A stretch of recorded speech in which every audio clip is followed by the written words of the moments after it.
South ఇండస్ట్రీలో ఈ మధ్య ఎక్కువ మంది హీరోయిన్లు అనారోగ్యంతో ఆసుపత్రి పాలవుతున్నారు.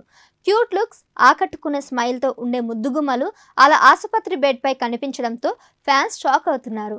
మొన్నటికి మొన్న నేషనల్ క్రష్ రష్మిక ఆసుపత్రి బెడ్పై కనిపించేసరికి బాధపడ్డారు.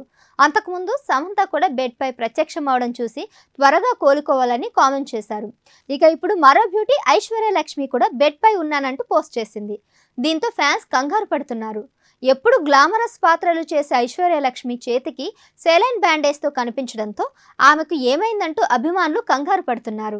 మలయాళ ఇండస్ట్రీలో ఐశ్వర్య లక్ష్మికి ఫుల్ ఫ్యాన్ ఫాలోయింగ్ ఉంది. అయితే తెలుగులో కూడా ఈ బ్యూటీ సత్యదేవ్ హీరోగా నటించిన గాడ్సే మూవీతో ఎంట్రీ ఇచ్చింది. ఇక తమిళ్లో యాక్షన్ అనే మూవీతో పరిచయం అయింది. టాలీవుడ్లో గాడ్సే అనే మూవీనే కాకుండా అమ్ము అనే మూవీ కూడా ఈమె చేసింది. అయితే ఆ రెండు సినిమాలు బాక్స్ ఆఫీస్ వద్ద బోల్తా పడ్డాయి. దీంతో ఆమెకు తెలుగులో అంతగా అవకాశాలు రాలేదు. ఇక మలయాళంలోనే వరుస సినిమాలు చేసుకుంటూ బిజీ అయిపోయింది ఈ బ్యూటీ. ఐశ్వర్య లక్ష్మి మణిరత్నం దర్శకత్వంలో వచ్చిన పొనియన్ సెల్వన్ మూవీలో నటించి తన అందం, అభినయంతో ఆకట్టుకుంది. అదే కాకుండా మట్టి కుస్తీ అనే సినిమాలోనూ ఐశ్వర్య లక్ష్మి నటనకు మంచి మార్కులే వచ్చిపడ్డాయి. ఇక మలయాళంలో దుల్కర్ సల్మాన్ హీరోగా నటించిన కింగ్ ఆఫ్ కోతా మూవీ చేసింది. తెలుగులో కూడా సాయి ధరమ్ తేజ్తో ఓ మూవీ ఆఫర్ కొట్టేసింది. సోషల్ మీడియాలో యాక్టివ్గా ఉండే ఈ బ్యూటీ తాజాగా అనారోగ్యానికి గురైంది.